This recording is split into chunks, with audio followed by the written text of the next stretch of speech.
Sarah Thompson tapped her fingers nervously on the steering wheel of her Tesla Model 3 as she watched the police lights flashing in her rearview mirror. The morning had started so perfectly. Her coffee had been just right, her presentation was ready, and she was on track to make it to Netflix headquarters with time to spare. Now, at 9:15 a.m. on a bright Beverly Hills morning, everything was about to change. She guided her car to the curb, making sure to follow every procedure she had learned growing up as a black woman in America. Hands at 10 and 2 on the steering wheel. Deep breaths, no sudden movements. The police officer took his time approaching her car. Sarah could see him in her side mirror, tall, middle-aged, with a military-style haircut and mirrored sunglasses that hid his eyes. Officer James Mitchell, as his nameplate would later show, walked with the confident stride of someone used to being in charge. "License and registration," he said, not bothering with a greeting. His hand rested casually on his holster, a detail Sarah couldn't help but notice. "Of course, officer," Sarah replied, keeping her voice steady and professional. "My registration is in the glove compartment, and my license is in my purse on the passenger seat. I'm going to reach for them now, if that's okay." The officer nodded curtly. Sarah moved slowly, deliberately, thanking herself for always keeping her documents organized. Her hands didn't shake as she handed them over, but her heart was racing. "Do you know why I pulled you over today?" Officer Mitchell asked, studying her license with raised eyebrows. "No, sir, I don't," Sarah answered truthfully. She had been extra careful with her driving, knowing she was already running a bit late for her meeting. "You ran the stop sign back there at Bedford and Brighton," he said, his tone suggesting he was used to people denying their mistakes. Sarah's eyes widened. "Officer, I'm certain I came to a complete stop. I always do, especially in residential areas." Officer Mitchell's expression hardened. "Ma'am, I observed you rolling through that stop sign at approximately 15 miles per hour. Beverly Hills has a zero-tolerance policy for traffic violations." Sarah fought to keep her composure. She knew what she had done. She had stopped, counted to 3 like her father had taught her 20 years ago, and then proceeded when it was clear. But she also knew that arguing would only make things worse. "I apologize if it appeared that way, officer," she said carefully. "But I have an important meeting at Netflix headquarters this morning. I wouldn't risk running a stop sign when I'm all ready." "Netflix?" Officer Mitchell interrupted, looking at her casual outfit, designer jeans, and a simple black t-shirt. His tone made it clear he didn't believe her. "And what business do you have at Netflix?" "I'm meeting with their executive team about my new screenplay," Sarah explained, knowing how it sounded, seeing the skepticism grow on his face. "I can show you the email confirmation." "Ma'am, please stay in your vehicle," he cut her off as she reached for her phone. "A stop sign violation is a stop sign violation, regardless of where you claim to be going." Sarah noticed his emphasis on the word claim, but stayed quiet. She watched as he walked back to his patrol car with her documents, her mind already calculating how late this would make her. The Netflix executives had been eager to discuss her new project after the bidding war over her last screenplay, but eagerness in Hollywood had an expiration date. 5 minutes stretched into 10 as Officer Mitchell ran her information. When he finally returned, he was writing in his ticket book. "I'm issuing you a citation for running a stop sign," he announced, tearing off the ticket. "The fine is $500, and you'll need to appear in traffic court on the 15th at 9 a.m. if you wish to contest it." Sarah accepted the ticket, her face neutral even as frustration burned in her chest. "Thank you, officer," she said, "because that's what you say, even when there's nothing to be thankful for." "Drive safely," Officer Mitchell added, his tone suggesting he didn't expect her to. "And make sure you come to a complete stop next time." As she watched him walk away in her rearview mirror, Sarah took another deep breath. She was used to people making assumptions about her, used to having to prove herself over and over. But something about this interaction felt different. Perhaps because she had thought Beverly Hills would be different, or perhaps because she was tired of having to be perfect just to be believed. She looked at the time, 9:40 a.m. Her meeting was at 10 o'clock. She could still make it, but she'd have to hurry. As she carefully pulled away from the curb, Sarah made a decision. She would fight this ticket, not because of the money. She could easily afford it now, but because sometimes you had to stand up for what was right, even in the smallest of ways. 2 weeks later, Sarah Thompson sat on a hard wooden bench outside courtroom 3B of the Beverly Hills Municipal Court. She had deliberately chosen to dress casually today, worn jeans, a simple green t-shirt, and her natural hair in a neat bun. Her worn leather messenger bag, a gift from her grandmother when she sold her first script, rested beside her. The hallway buzzed with nervous energy as other people waited for their traffic cases to be called. Sarah watched as well-dressed lawyers rushed past, their expensive suits and leather briefcases marking them as regulars in these halls. A young mother tried to quiet her crying baby, while an elderly man practiced what looked like his explanation for a parking ticket. "All rise." The bailiff's voice boomed from inside the courtroom as the clock struck 9 a.m. The heavy wooden doors opened, and people began filing in. Sarah took a deep breath and followed the crowd. Judge William Harrison entered the courtroom with the confidence of someone who had held power for decades. At 60 years old, his silver hair and wire-rimmed glasses gave him an appearance of wisdom, but there was something else in his bearing, a rigid certainty that made Sarah's stomach tighten. "Be seated," he commanded, his voice carrying authority that immediately silenced all whispers. He began sorting through the stack of cases before him, occasionally glancing at the crowded room over his glasses. Sarah observed the proceedings carefully. Judge Harrison handled each case with mechanical efficiency, showing little patience for explanations or excuses. A young man who tried to explain that his speedometer was broken was cut off mid-sentence and fined. An elderly woman's story about rushing to her sick sister earned no sympathy. Case number 247, the clerk called out, "Sarah Thompson, traffic violation, running a stop sign." Sarah stood and walked to the podium, feeling the weight of all eyes on her. She noticed Officer Mitchell was already at the second podium, his uniform pressed perfect, his posture military straight. "Miss Thompson," Judge Harrison said, studying her citation without looking up. "Officer Mitchell reports that you ran a stop sign at Bedford and Brighton on the morning of June 1st. How do you plead?" "Not guilty, Your Honor," Sarah replied clearly, standing straight despite the judge's dismissive tone. Now Judge Harrison did look up, his eyes taking in her casual appearance with poorly hidden disapproval. "And what is your defense, Miss Thompson?" "Your Honor, I came to a complete stop at that intersection. I always do. I was on my way to an important meeting and—" "Miss Thompson," Judge Harrison interrupted, his voice carrying the weariness of someone who had heard every excuse imaginable. "Officer Mitchell is a decorated member of the Beverly Hills Police Department with 15 years of experience. Are you suggesting he made a mistake?" Sarah kept her voice steady. "Yes, Your Honor, I am. I believe there may have been a misunderstanding about—" "A misunderstanding?" Judge Harrison's eyebrows rose. "Officer Mitchell, would you please share your observation of the events?" Officer Mitchell stepped forward, his voice confident. "Your Honor, at approximately 9:15 a.m., I observed Ms. Thompson's vehicle roll through the stop sign at approximately 15 miles per hour. There was no attempt to come to a complete stop." "And your visibility of the intersection was clear?" Judge Harrison asked. "Yes, Your Honor. Perfect conditions, no obstructions." Judge Harrison turned back to Sarah, his expression stern.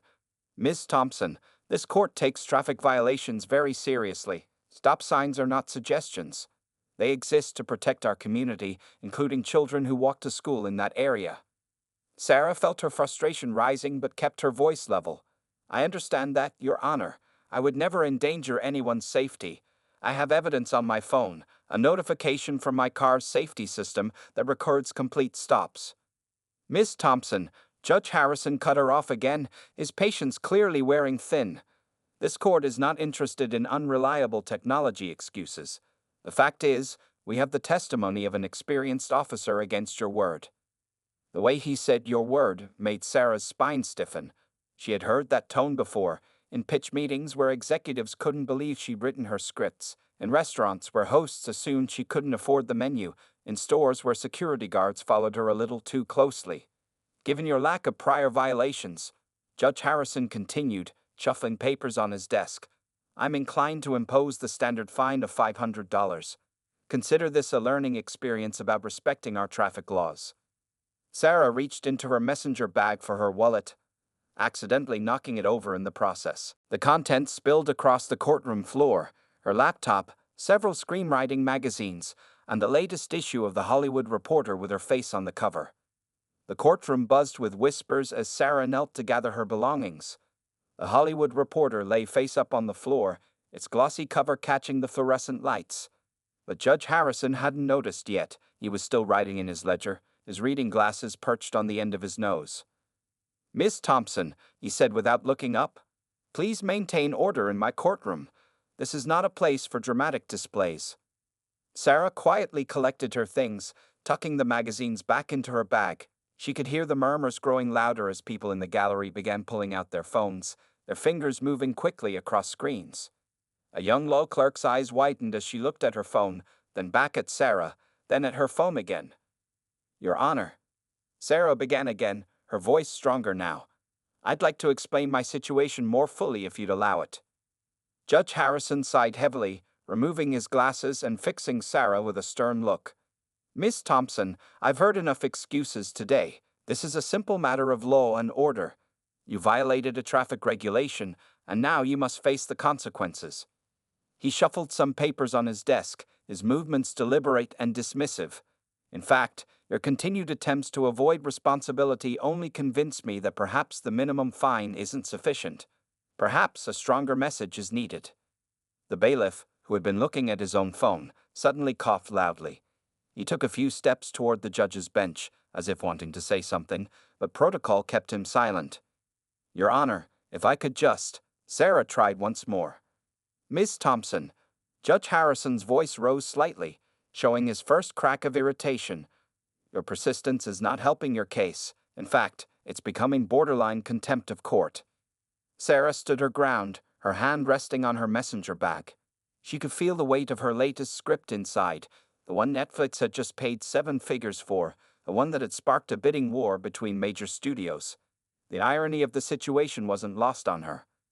"I find it concerning," Judge Harrison continued, warming to his theme, "that you show such disregard for both the law and this court's time. Your casual attitude," he gestured to her clothing, "your constant interruptions, and your apparent belief that the rules don't apply to you suggest a deeper issue with authority." The whispers in the courtroom had grown louder. A woman in the third row was openly showing her phone to everyone around her, pointing at Sarah, then at the screen. Even Officer Mitchell had pulled out his phone, his face growing increasingly uncomfortable as he read whatever was on his screen.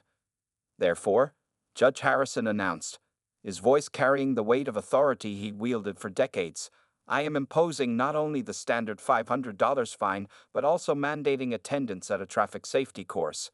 Perhaps this will help you understand the seriousness of your actions." Sarah took a deep breath. She'd faced tougher audiences than this, studio executives who thought she was too young, too female, too black to write the scripts they were reading. She'd learned that sometimes the best response to prejudice was simply to stand firm and let the truth emerge on its own. "Your Honor," she said quietly but clearly, "I respect this court and its purpose, but I don't accept your characterization of me or my actions. I stopped at that sign. I follow the law, and your assumptions about me say more about your biases than about my character." Judge Harrison's face flushed red. "Miss Thompson, you're treading on very thin ice. One more word, and I'll..." "Excuse me, Your Honor," the court clerk suddenly interrupted, something that had clearly never happened before, judging by the shocked looks around the room. She was holding her phone with trembling hands. I think you should see this." The clerk hurried to the bench, holding out her phone. On the screen was an article from Variety, dated just last week.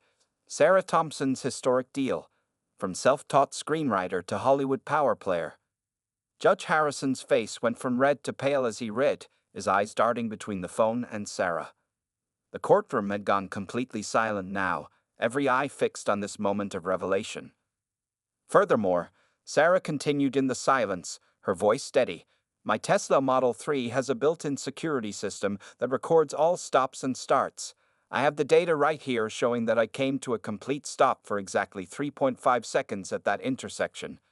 Would the court like to review this evidence now?" The Hollywood Reporter magazine lay open on Judge Harrison's bench, Sarah's confident smile looking up at him from the glossy cover. The headline read, "Hollywood's New Power Player. Sarah Thompson signs groundbreaking $50 million multi-picture deal.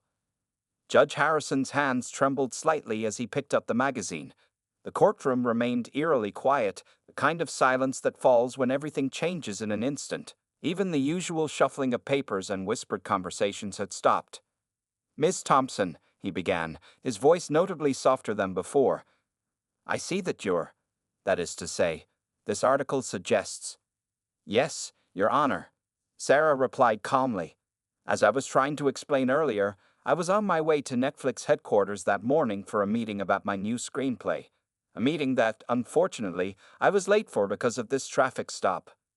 The young clerk, still standing near the judge's bench, cleared her throat. "Your Honor, if I may, Miss Thompson's latest script just sold for 8 figures last month. It was all over the news. She's also nominated for the Nicol Fellowship, and her last film is being considered for." "That's enough, Miss Peters," Judge Harrison interrupted, though his usual stern tone had disappeared. He was still staring at the magazine, then at Sarah, then back at the magazine, as if trying to reconcile the successful screenwriter on the cover with the woman he'd been lecturing moments ago. Officer Mitchell shifted uncomfortably at his podium. He had removed his sunglasses, and his face showed a mix of recognition and embarrassment. "Your Honor," he said, "perhaps we should review the Tesla's security footage that Miss Thompson mentioned." Sarah reached into her messenger bag and pulled out her laptop. "I have the data right here," she said. "My car automatically records all stops and starts. It's part of the advanced driver assistance system." She paused, then added, "Though I find it interesting that this evidence only becomes relevant after you've learned who I am." A murmur of agreement rippled through the courtroom. Several people nodded, and one older black woman in the back whispered loudly, "Tell it, sister." Judge Harrison's face flushed again, but this time with embarrassment rather than anger. He watched as Sarah connected her laptop to the courtroom's display system, her movements confident and practiced, like someone used to giving presentations to rooms full of executives. The security footage appeared on the screen, crystal clear in the morning light. The timestamp showed 9:15 a.m. on the day in question. Sarah's Tesla came to a complete stop at the intersection, waited for exactly 3.5 seconds, and then proceeded carefully through the intersection. "As you can see, Your Honor," Sarah said, her voice professional but firm, "I did come to a complete stop. The data is irrefutable." The courtroom erupted in whispers again. A few people had their phones out, apparently posting about what they were witnessing. One young man in the gallery was frantically typing on his laptop, possibly a courthouse blogger or local reporter. Judge Harrison cleared his throat several times before speaking. "Miss Thompson, in light of this new evidence, He paused, seemingly struggling with what to say next. "You know, Your Honor," Sarah said, her voice calm but carrying to every corner of the courtroom, "what troubles me isn't just that I was wrongly accused. It's that my word only became credible after you learned about my success. My Tesla's data didn't become more reliable. My character didn't change. The only thing that changed was your perception of me." The silence that followed was deafening. Judge Harrison removed his glasses and rubbed his eyes, suddenly looking older and less certain than he had all morning. Officer Mitchell stared at the floor, his earlier confidence completely evaporated. "The troubling thing is," Sarah continued, "I can afford a good lawyer. I can fight this ticket. I can stand here and debate this all day because my time is my own. But what about the people who can't? What about those who have to accept unfair treatment because they don't have the resources or platform to fight back?" A woman in the gallery shouted, "Amen." Several others nodded vigorously. Judge Harrison's hands fidgeted with his gavel, his usual courtroom authority visibly shaken.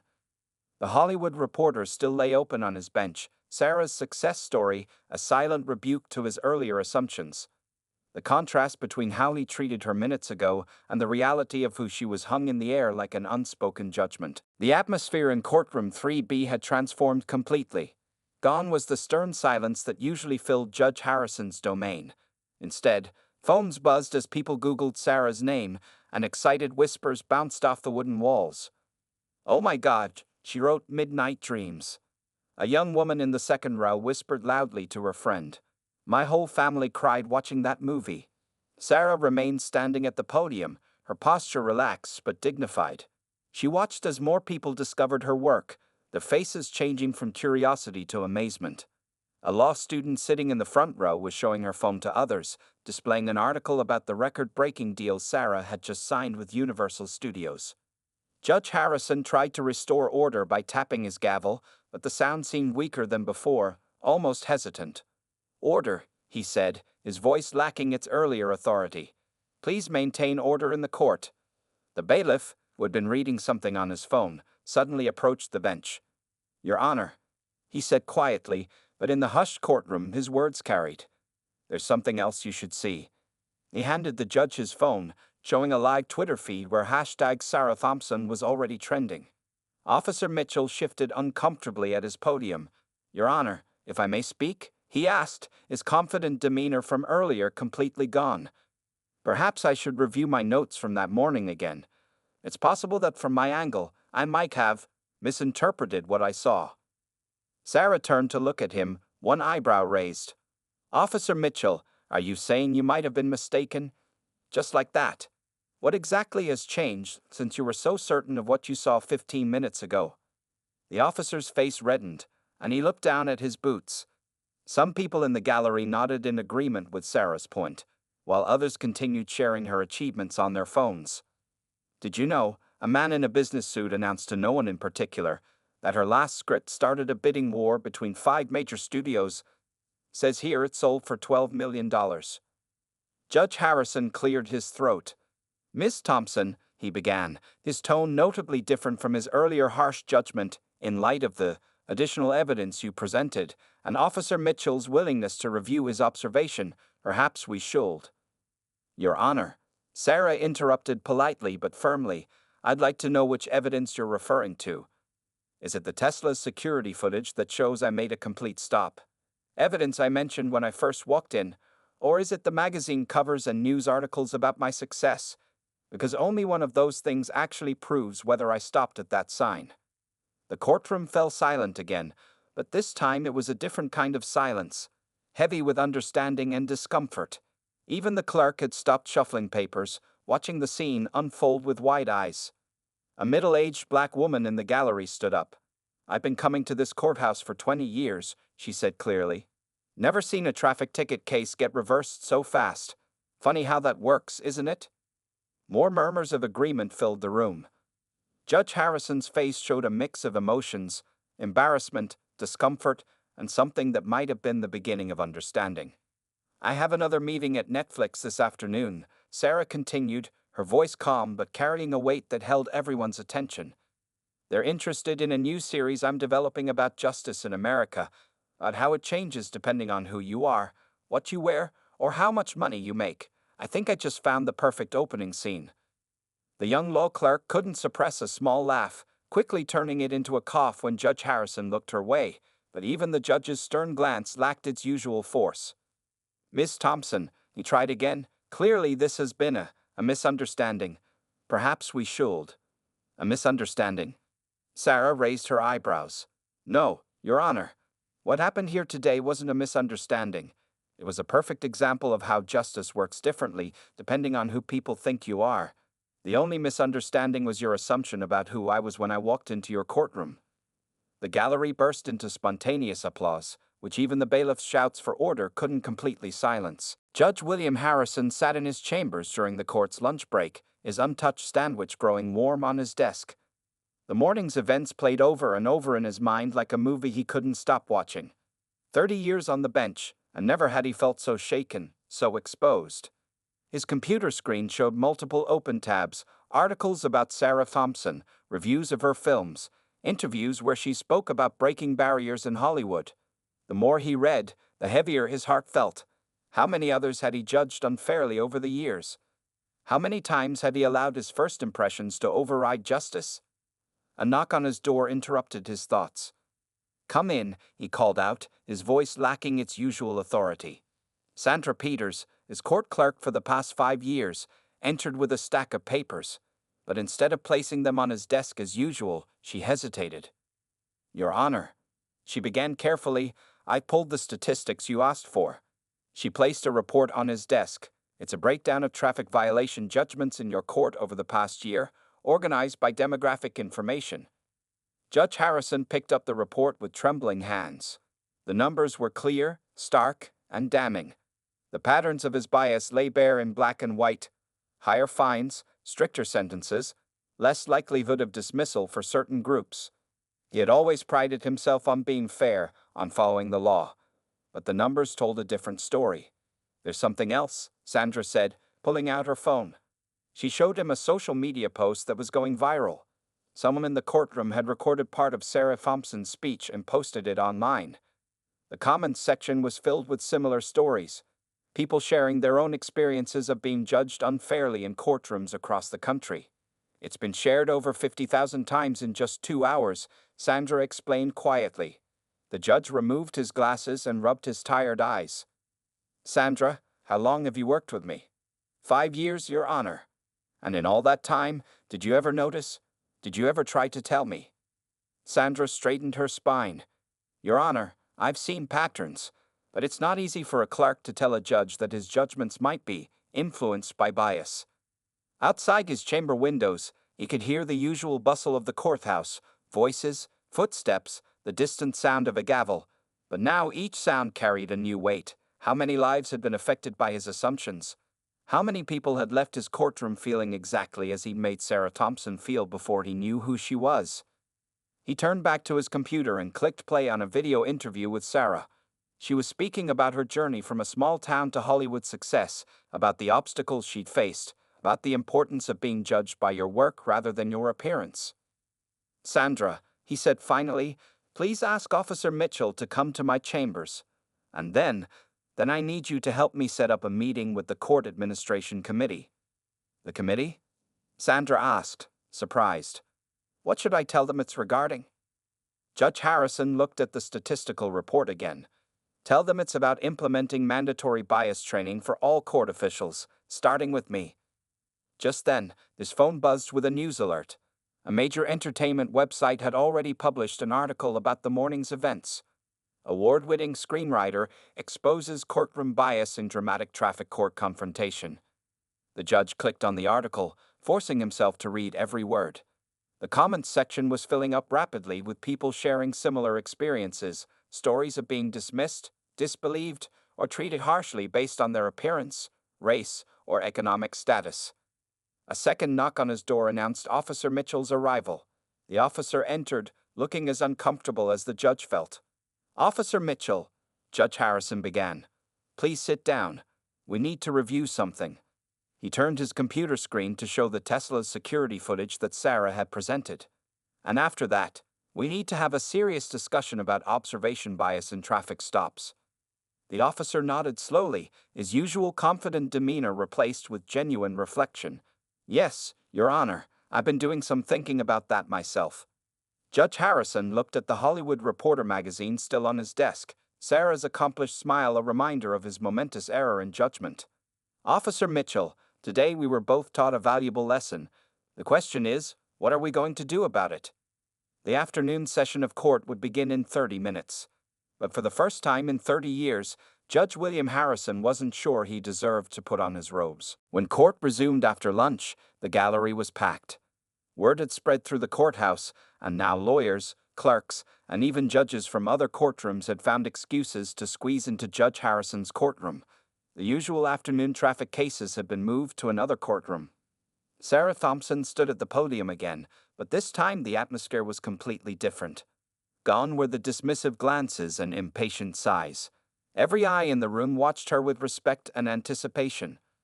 Judge Harrison returned to the bench, his movements slower and more deliberate than before. His robes, which had always seemed to give him such authority, now looked heavy on his shoulders. "Miss Thompson," he began, his voice carrying a new hint of humility, "before we proceed, I believe the court owes you an apology." Sarah raised her hand slightly. "Your Honor, if I may." When he nodded, she turned to face both the judge and the packed gallery. The room fell so quiet you could hear the old ceiling fans spinning above. "I don't want an apology," she said clearly. "What I want is change. Real change." She opened her messenger bag and pulled out a small, worn notebook. "I've carried this notebook for 10 years. In it, I've written down every time someone has dismissed me, underestimated me, or judged me before knowing who I am." She held up the notebook. The first entry is from when I was trying to sell my first script. A producer told me I didn't look like a writer. The second is from a coffee shop where they assumed I couldn't afford a $5 latte. The third is from a department store where security followed me while I was buying a gift for my mother. Several people in the gallery nodded in recognition. A young black woman in the back wiped tears from her eyes. Today's incident would have been just another entry in this notebook, Sarah continued. But something feels different this time. Maybe it's because everyone here witnessed it.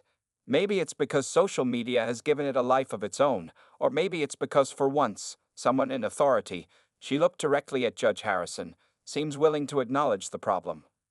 The judge met her gaze steadily, though his hands gripped the edges of his bench. Your Honor, you've been on this bench for 30 years. In that time, how many people have sat where I'm standing? How many of them were dismissed because they didn't look successful enough, educated enough, or worthy enough of being believed? How many of them didn't have a Tesla with security footage, or a Hollywood Reporter cover to prove their worth? A murmur of agreement rippled through the courtroom. Even Officer Mitchell, still sitting in the gallery, nodded slowly. The thing is, Sarah continued, her voice growing stronger, I shouldn't need a Netflix deal to be treated fairly in court. My word should carry weight because I'm a citizen standing before the law, not because I'm a successful screenwriter. The lady who was here this morning rushing to her sick sister. Her story deserved just as much consideration as mine. She paused, letting her words sink in. The young law clerk was frantically taking notes, her pen flying across her notepad. I've spent my career writing stories that make people see the world differently. Stories that challenge assumptions and change perspectives. But today, in this courtroom, we're living a story that's all too common. The only unusual thing is that this time, there's a plot twist. Scattered laughter broke the tension, but quickly faded as Sarah reached her conclusion. So no, Your Honor, I don't want an apology. I want this court to look at its record. I want a review of every case where someone's word was dismissed because of how they looked or what they wore. I want training for court officers about unconscious bias. And most of all, I want everyone in this room to remember this day not as the time a judge apologized to a successful screenwriter, but as the day this court started treating everyone with the dignity they deserve. She turned to face the gallery directly, because the next person who walks through those doors might not have a Tesla, they might not have a Hollywood deal, but they deserve the same justice I received today, not after you discover their credentials, but from the very first moment they stand before this court. The silence that followed was profound. Judge Harrison's gavel lay untouched on his bench, and for once, he made no attempt to maintain order as the gallery broke into spontaneous applause. 6 months had passed since that memorable day in courtroom 3B. The Beverly Hills bookstore was packed with people, a line stretching around the block. Inside, Sarah Thompson sat at a small table, signing copies of her new book, Justice Looks Like Me, a screenwriter's journey through Hollywood and America's courtrooms. Judge William Harrison stood in line, clutching his copy of the book. He looked different now. He had retired his judge's robes 2 months ago to focus on something he believed was more important. As the head of the newly formed Judicial Bias Training Program, he spent his days teaching other judges about the lessons he had learned. As the line moved forward, he watched Sarah interact with each person who approached her table. She took time with everyone, listening to their stories, signing their books with personal messages. Many shared their own experiences of being judged unfairly, and Sarah noted each one in the same worn notebook she had shown in court that day. The next chapter of my new screenplay, she told one young woman, will include your story too. Finally, Judge Harrison reached the front of the line. Sarah looked up, recognition flickering across her face. For a moment, neither spoke. Miss Thompson, he said finally, placing his copy of the book on the table. I've read it twice already. I borrowed an advance copy from Sandra, my former clerk. She's a district judge now, you know. Sarah smiled. I heard about her appointment, and about the changes you've made in the Beverly Hills court system. The changes have been significant. After that day in court, Judge Harrison had led a complete overhaul of the traffic court procedures. Every judge was now required to undergo monthly bias training. Security cameras had been installed at major intersections to provide objective evidence in traffic cases. Most importantly, a new review board had been established to examine cases where bias might have influenced the outcome. Your words that day, Judge Harrison said quietly, they changed more than just my courtroom. The training program has spread to 3 other counties now. We're seeing real differences in case outcomes. Sarah opened his book to sign it. And Officer Mitchell, how's he doing with the community outreach program? The judge smiled. He's becoming one of our best trainers. Uses your case as an example in every session. Last week, he gave a presentation to new officers about the importance of checking their assumptions. Outside the bookstore window, a group of law students waited with their copies of Sarah's book. They were from the local law school, where her courtroom speech was now part of the first-year curriculum on ethical judicial conduct. You know, Sarah said as she wrote in his book, I almost didn't contest that ticket that day. I could have just paid the fine and moved on. But something told me it was important to take a stand. Judge Harrison nodded. Sometimes the smallest moments create the biggest changes. Did you know that traffic court complaints are down 40% since we implemented the new procedures? And dismissal rates are now consistent across all demographics. Sarah finished writing and handed him the book. He read her message. To Judge Harrison, thank you for showing that it's never too late to learn, to change, and to make things right. Your courage in admitting your bias and working to fix the system means more than any apology ever could. Sarah Thompson. I meant every word, she said, watching him read. Real change starts when people in power are willing to examine their own actions and do better. A young black girl, maybe 12 years old, approached the table with her mother. She clutched not only Sarah's book, but also a notebook of her own. Miss Thompson, she said shyly, I want to be a writer like you, and a fighter for justice too. Sarah looked at the girl's notebook, then pulled out her own worn one from her bag. Let me tell you something, she said, including both the girl and Judge Harrison in her gaze. Every story matters. Every voice deserves to be heard. And sometimes, justice starts with someone being brave enough to stand up and tell their truth. As Judge Harrison walked out of the bookstore, he passed the courthouse where he had sat in judgment for so many years. The building looked the same, but everything inside had changed. And that change had started with a simple traffic ticket and a woman who refused to be dismissed. On the courthouse steps, a new sign had been installed just last week. Equal justice under law. Every story matters. Every voice counts. Below it, in smaller letters, was the date of Sarah's court appearance, the day that had changed everything.